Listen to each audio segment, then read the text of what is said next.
You know that feeling when you've spent literally hours reading and rereading a textbook? You highlight every key phrase, you feel totally confident, and then you sit down for the exam or you start the project, and your mind just completely blanks. It's the worst, right? You put in the time, so why didn't the knowledge stick? Well, welcome to this explainer. Today, we're decoding the actual science of efficient studying and uncovering a really counterintuitive secret to mastering hard skills. Okay, let's dive right into it. Our source material today is the phenomenal book Ultra Learning by Scott H. Young.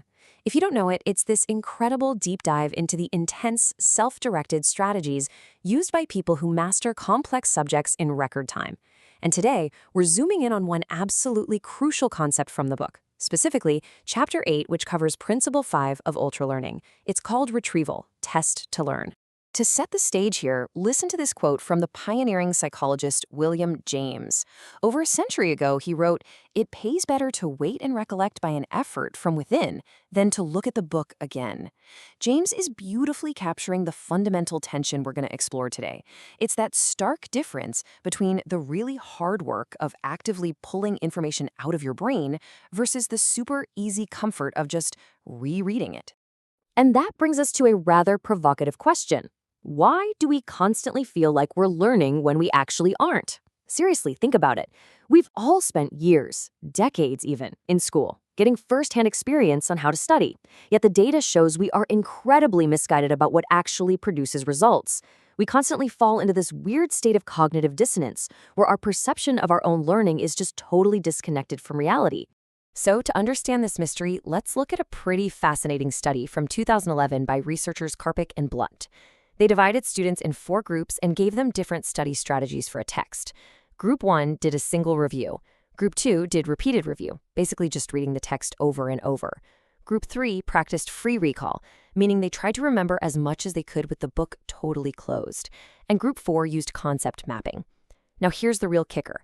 When they asked the students to predict their own scores, the ones who did repeated review confidently predicted they'd score the absolute highest, and the free recall group, they predicted they would do the worst.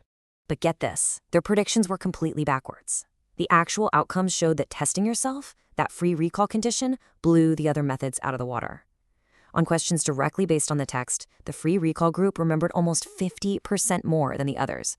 50%! And amazingly, Karpik and Grunt ran another experiment, where the final test was to actually draw a concept map.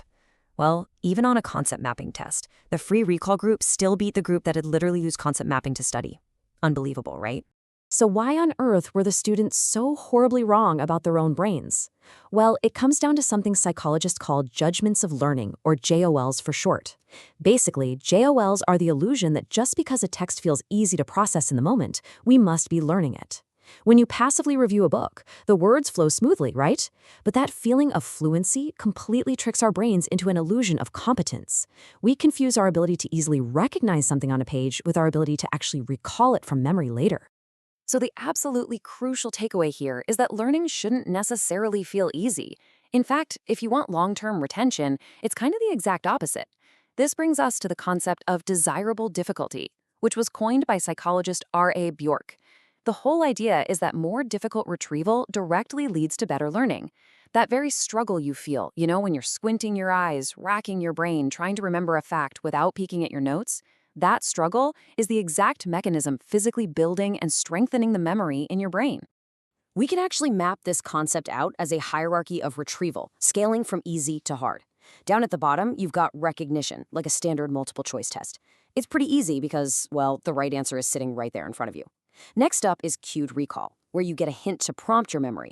But at the very top, the gold standard is free recall, pulling answers from your mind with absolutely zero hints.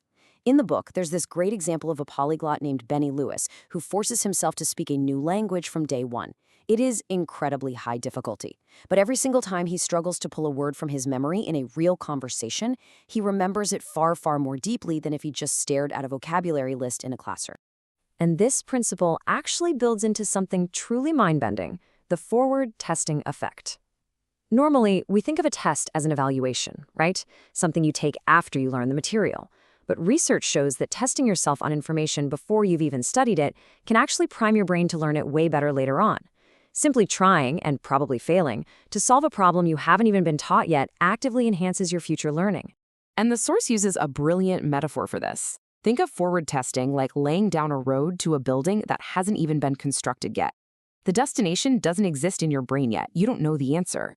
But by struggling to find it, you're actively paving the attentional pathways.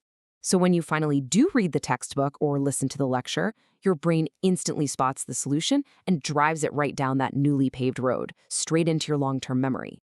It's like a mental shortcut you build yourself. Okay, let's move on to actionable tactics, turning this theory into practice. Let's look at 2 incredibly effective tactics mentioned in the text. First up, flashcards. They are amazingly simple but absolutely perfect for paired associations. Stuff like learning foreign language vocabulary, anatomical diagrams, or programming syntax. You can even use spaced repetition software to manage thousands of them efficiently. But flashcards definitely have limits. They don't work nearly as well for highly variable or complex conceptual knowledge. And that is where our second tactic comes in: closed book learning.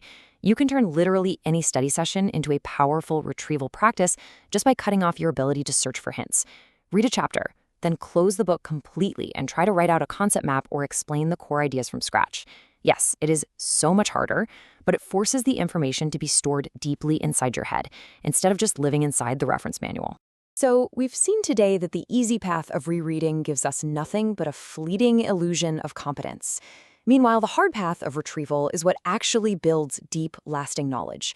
The struggle to remember isn't a sign of failure. It's the actual, literal process of learning happening in real time. So I'm going to leave you with this challenge. The next time you sit down to study a hard skill, will you take the comfortable route and read the book? Or will you embrace desirable difficulty and close it?